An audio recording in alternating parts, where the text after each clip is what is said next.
Today's classrooms are fantastically rich environments. They're beautiful environments for children. I mean, who doesn't want to go to school with the way things are structured? You know, there's good balance, there's good activities, there's art, there's gym, you know, all kinds of things, you know. Where in my day, you know, you sat in your desk and, you know, your gym period was recess for 15 minutes to go play ball. Right. But the richness and the themes and so on, that's been the I guess the inheritance of the whole language approach to teaching reading.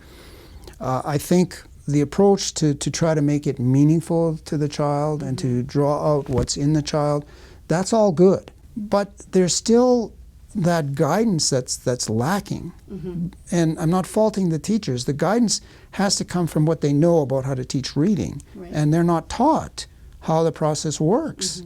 You know, there it is. There's 30, 40 years of incredible research sitting in the research stacks. The teacher training institutions, by and large, ignore it or don't agree with it. I mean, it becomes this sort of crazy philosophical issue, and it's like, are you kidding me? You know, this, for the first time, you have clear-cut research telling you what is going wrong and what to do about it, and study after study, classroom-based, individually based, small group-based, all that kind of stuff, showing us that if you follow these principles, you get far better results than if you don't. For the kids who struggle, it's almost guaranteed that anything that the system does, by and large, not all schools are going to be the same, but by and large, anything that happens to your child within the school system is not going to be enough. They're just going to be floundering, you know, year after year, and just expressing their dismay and hopelessness a lot of times. Yeah. So parents have to be on guard for that, and you have to be very careful about the kind of feedback that you get from the schools,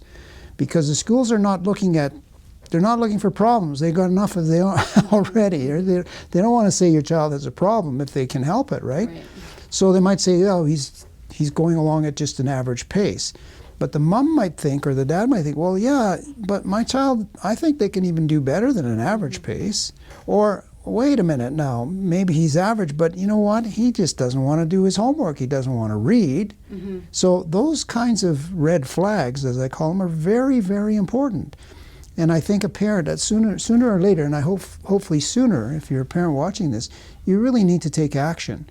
Because if you let the system take care of your child's reading problem, you're going to be very disappointed by the time they hit grade 6, because it's just, I hate to say it, but it's just not, in most cases, going to happen.